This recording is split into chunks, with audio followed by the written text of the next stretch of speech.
Is this for Tamika? Mm-hmm. Is this her lot or?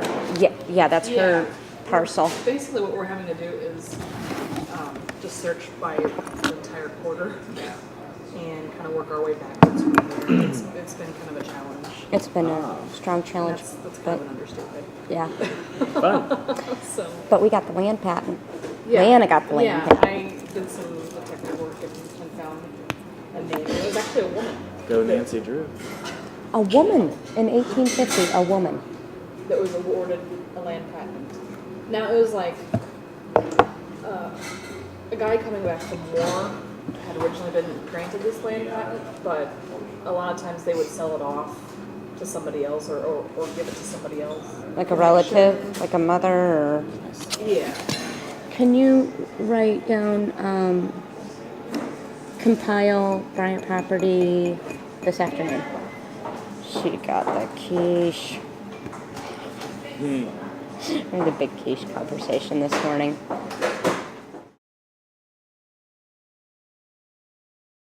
Has anybody seen an ice scraper? Like maybe down by your feet or something? Yeah.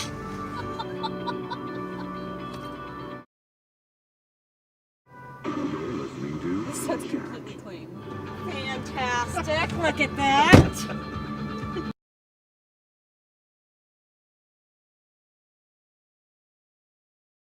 Okay, this is the Hughes house. It was built in 1886. It is a brick Italianette. Back here, originally, the Hughes were the ice people in Independence. If you needed ice, then you came to this home. Of course, ice came from a lake that was in a different location, but this is where you would come to pick up the ice.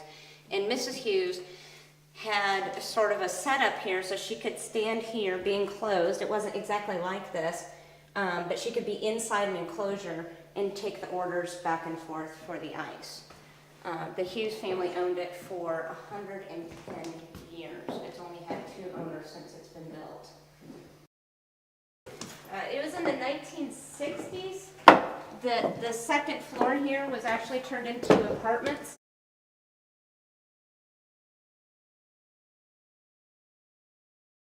And the 4th bedroom on this other side here was its own unit, and it was just, basically a studio without a bathroom. This is a little odd, but very, very cool, because there's no doorknob on the outside. We haven't exactly figured out why yet. But you follow up here, and the other thing that's a little odd about it is during the 60s when this was apartments, this was not used as an apartment. We don't know what it was used for then, but it's all finished. One of the Hughes family members, he's probably about my age, he spent most of his childhood in this house. He met us. We have several pictures of the house that the family's generously donated. And all of the edges here are attic space for storage. And he said he used to hide his toys in here, so I'm tempted. I'm gonna look and see if I can find any toys. Pac-Man toys or something, I don't know. It has a full basement.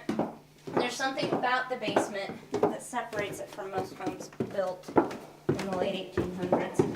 It wasn't really used as a cellar, it's truly a basement. And this is the interesting thing. The bays of the house are actually showing in the basement.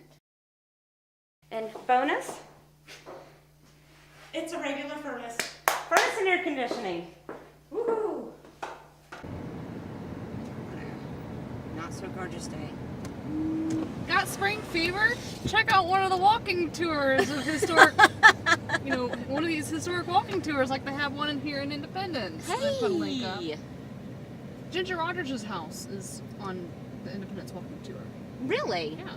Oh, what else do they have? They have Bingham Wagner, they have Vale. Oh, nice. Some other landmark places, but they also have places that are actually residences at the moment.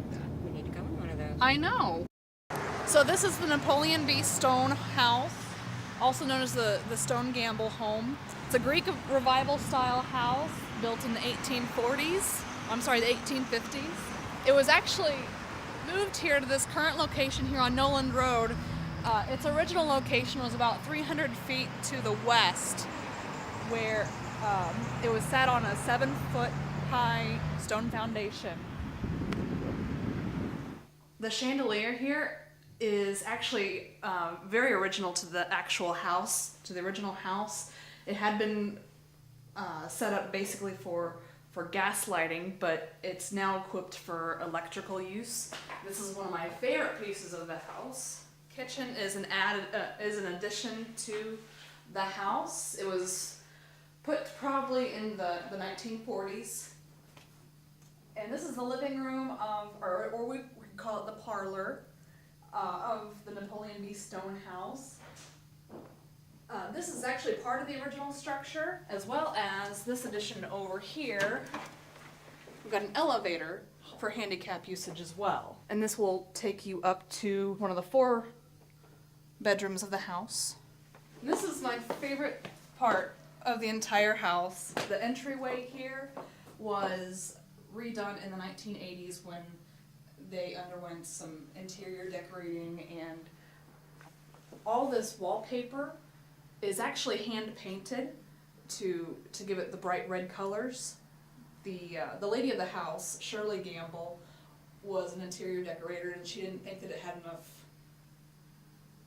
drama, basically. And so she hired an artist whose name appears right here, Dorothy Wingate, to come in and hand paint all of these little details here.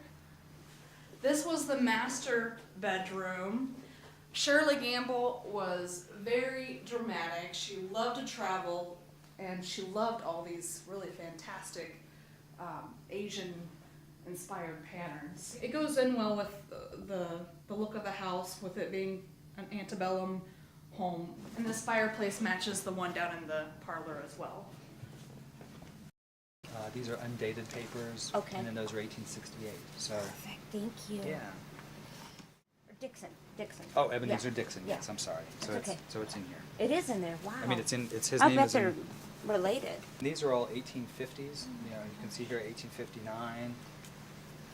Oh, I love the handwriting.